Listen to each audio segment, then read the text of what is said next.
Class NCERT class 10 chapter 8.1 का तीसरा प्रश्न कह रहा है। प्रश्न नंबर 3 कह रहा है, यदि साइन ए बराबर 3/4 हो तो कॉस ए और tan ए का मान निकाले।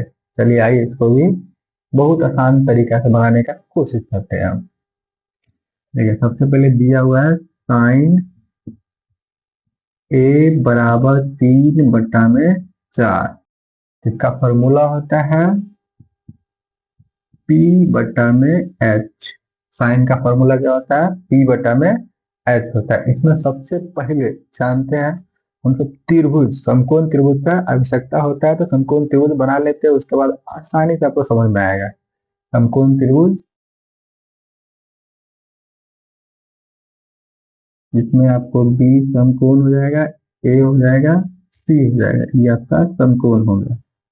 अब आइए सबसे पहले तो A के अनुसार सामने वाला P हो जाता है, ये वाला आपका हो जाएगा H। तो एक एंगल A के अनुसार, इस एंगल के अनुसार चलना है, इस एंगल के अनुसार सामने वाला हो जाता है P, सामने वाला हो जाएगा P, और ये इसके नीचे वाला हो जाता है बेस यानी B, और सबसे लंबी भुजा H होता है। तो P का मान दे चुका है कितना? तो 3, और H का मान कितना दे चुका है? तो 4। तो हमको निकालना क्या है? B। तो निकालते हैं B किससे? तो पाइथागोरस प्रमेय से।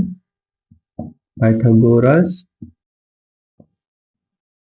प्रमेय से क्या होता है? तो बोलिएगा कर्ण का स्क्वायर जो होता है लंब के स्क्वायर और प्लस आधार के स्क्वायर के बराबर होता है। तो कर्ण सबसे लंबी भुजा H का मान कितना दिया हुआ है?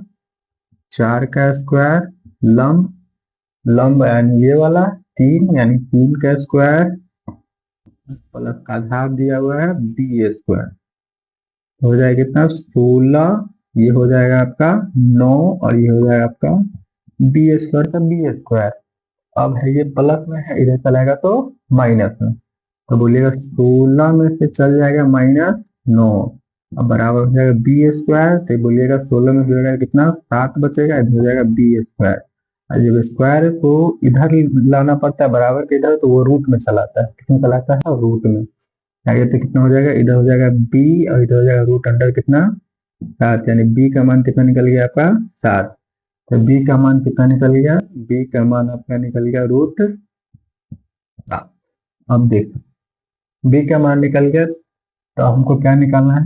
कॉस। तो कॉस ए बराबर इसका फॉर्मूला होता है B/H, और tan ए, तो tan ए बराबर है P/B।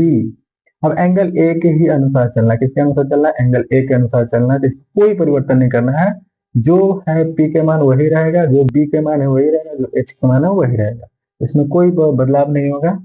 अब देखिए यहाँ पर B का मान कितना है? तो √7, तो लिखिएगा √7, और H का मान 4, तो H का मान 4, ये आपका आ गया। अब देखिए तो tan A, इसका फॉर्मूला आता है P/B। तो P का मान कितना है? तो बोलिएगा